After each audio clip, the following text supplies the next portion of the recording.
آپ کو کسی سے کتنا بھی پیار ہو، کتنی بھی بڑی شان والا آدمی ہو، کتنا ہی بڑا بزرگ ہو، اس بزرگ سے پیار کرو گے نا. لیکن کبھی آپ نے دیکھا کہ میں آپ کو والد کی مثال دیتا ہوں. بیٹوں کے لیے باپ بہت بڑی ہستی ہوتی ہے، اور حقیقت میں باپ کو اللہ کے نبی صلی اللہ علیہ وسلم نے جنت کے دروازوں میں سے ایک دروازہ بھی کہا ہے، جو چاہے اس کی حفاظت کرے، جو چاہے اس کو ضائع کر دے. کسی کو اپنے باپ سے بہت پیار ہو، بابا جان فوت ہو جائیں، ابو جی فوت ہو جائیں، تو کیا خیال ہے بیٹا محبت میں مغلوب ہو کر باپ کی جوتی اٹھائے، باپ کے جوتی اٹھائے اور بڑی محبت سے میرے ابو جان کتنے پیارے ابو جان تھے، اور اپنے ابو کا نام جوتی پہ لکھنا شروع کر دے. جی کیا کہو گے اسے؟ عقل مند ہے؟ جی سوچ سمجھ کے بولنا میاں، گستاخ کا فتویٰ لگ جائے گا آپ کے اوپر. پاگل ہے یا عقل مند ہے؟ پاگل ہے. کیوں؟ کہ بھائی تجھے باپ سے جتنا بھی پیار ہو، جوتی تو جوتی ہوتی ہے، جوتی تو جوتی ہوتی ہے. کبھی باپ کا نام کسی عقل مند نے جوتی پہ لکھا؟ میں وہ دلیل دیتا ہوں جس سے آپ کی سوئی ہوئی عقل کو جگا سکوں. اچھا ماں سے آپ کو بڑا پیار، اور آپ پیار کے ہاتھوں مجبور اور مغلوب ہو کر ماں فوت ہو گئی، ماں ہے نہیں، ماں کی جوتی مل گئی، اور آپ پیاری امی جان، اور اس کا نام آپ جوتی پہ لکھ کے اپنے سینے سے لگا لیں. لوگ آپ کو پاگل کہیں گے یا عقل مند؟ ماں کا گستاخ کہیں گے یا ماں کا ادب کرنے والا؟ گستاخ کہیں گے. اچھا چلو ماں باپ کو بھی رہنے دو، ماں باپ کے بعد جب بیگم آ جاتی ہے تو بیگم سے لگاؤ، ہیں بیگم سے لگاؤ بہت ہو جاتا ہے، تو بیگم سے پیار ہو جائے آپ کو، آپ اس کے لیے ہیل والی جوتی بڑی خوبصورت مارکیٹ سے نگوں والی پھولوں بوٹوں والی لائے، اور اس کے اوپر خطاط سے جا کے اپنی بیگم محترمہ کا نام لکھوا لیا. اب یہ جوتی بیگم کو دکھاؤ گے تو ہیل سب سے پہلے کس کے سر میں لگے گی؟ کامیاں لوگ بیگم کا نام دل میں لکھتے، تم ہمارا نام جوتی پہ لکھتے. نہیں رہنا تمہارے ساتھ، فارغ کرو ہم کو جاتے. ہم جوتیوں کے قابل ہیں کیا؟ لوگ تو پھولوں کی پتیوں پہ بیگم کا نام لکھتے ہیں، تم جوتیوں پہ نام لکھتے. عقل سلامت ہو تو جوتی پہ پیار کرنے والوں کا نام لکھا جاتا ہے یا نہیں؟ یہ ساری عام مثالیں دے کر میں آپ کو ایک بہت بڑی گستاخی کی طرف لے جانا چاہتا ہوں. یہ ربیع الاول کا مہینہ چل رہا ہے، بدعت کرنے والے بدعت کر رہے ہیں، گناہ کرنے والے گناہ کر رہے ہیں، ظلم کرنے والے ظلم کر رہے ہیں. اب تو ظلم کا بازار یوں گرم ہے، سینما والے بورڈ لگا رہے ہیں، فلمی اداکاروں کا نام لکھ کے، فلاں فلاں فلمی اداکار کی فلم عید میلاد النبی کے موقع پہ 4 شو ہوں. بیوٹی پارلر والی لکھ رہی ہیں، پلکیں ہم سے سنوارو، آئی برو ہم سے بنواؤ.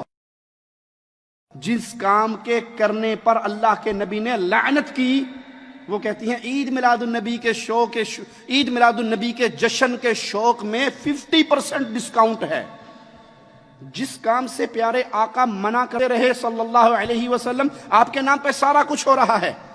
عقلیں اتنی ماری گئی ہیں کہ پیارے نبی صلی اللہ علیہ وسلم کی نعلین، آپ کی جوتی کا نقش لے کے، پہلی بات تو نبی کی نعلین کا نقش پیارے نبی صلی اللہ علیہ وسلم کی کسی حدیث سے ثابت نہیں ہے. ہم کہتے ہیں 1 منٹ کے لیے بات مان لی کہ واقعی یہ پیارے نبی کی نعلین کا نقش ہے.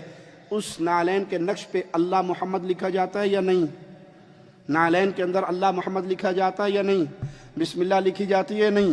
الصلاۃ والسلام علیک یا رسول اللہ لکھا جاتا ہے یا نہیں؟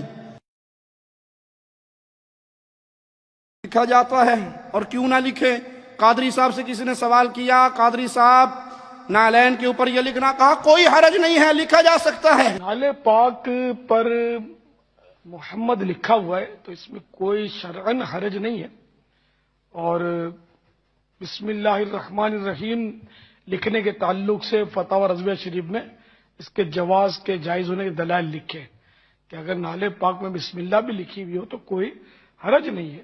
ہم کہتے ہیں پھر آج سے ایک جوتی لے لو جو قادری صاحب کے قدموں میں ہے، اور اس پہ قادری صاحب کی تصویر بنا کے لگا دو ساری دنیا میں. میلادیو، جب تم اپنے قادری کی تصویر جوتی پہ دیکھو گے، غصہ آئے گا یا پیار آئے گا؟ عقل مندوں سے سوال ہے، جن کی عقل سلامت ہے. اپنے پیر صاحب کی تصویر، پیر صاحب کا نام جب تم جوتی پہ دیکھو گے، غصہ آئے گا یا پیار آئے گا؟ غصہ آئے گا. کہو گے ہمارے بابا کی توہین ہو گئی، ہمارے پاپا کی توہین ہو گئی. ارے ظالموں، شرک نے تمہیں کتنا اندھا کر دیا، تم محمد کریم کا نام پیارے نبی کی نالین پہ لکھتے ہو، اس سے بڑی بھی کوئی گستاخی ہوگی؟ ارے مصطفیٰ کا مبارک نام تو قرآن کے حروف میں ہے، قرآن کے الفاظ میں ہے، قرآن کی زینت ہے۔ جس نبی کا نام قرآن کی زینت تھا، تم نے اس نبی کے نام کو اٹھا کر جوتی کی زینت بنا دیا، اور ابھی ابلیس کا فتویٰ اس پہ لگاتے ہو جو تمہارے طرح کی بے غیرتی نہیں کرتا۔ اس کو کہتے ہو کہ آج سارے جہان والے خوشی منا رہے سوائے ابلیس کے۔ ابلیس نبی کی وفات پہ خوش ہوتا ہے، ابو بکر غمگین ہے، عمر غمگین ہے، عثمان غمگین ہے، علی غمگین ہے، حسن غم میں ہے، حسین غم میں ہے، عائشہ غم میں ہے، حفصہ غم میں ہے، بلال غم میں ہے، فاطمہ غم میں ہے۔ فاطمہ کہہ رہی ہے، فاطمہ تو زہرا آواز لگا رہی ہے، جو غم بابا کی وفات سے میرے دل پہ ٹوٹا ہے، سورج پہ ٹوٹتا سورج اندھا ہو جاتا، پہاڑوں پہ ٹوٹتا پہاڑ ریزہ ریزہ ہو جاتے، چاند پہ ٹوٹتا چاند کی روشنی ختم ہو جاتی، جو غم فاطمہ پہ ٹوٹا۔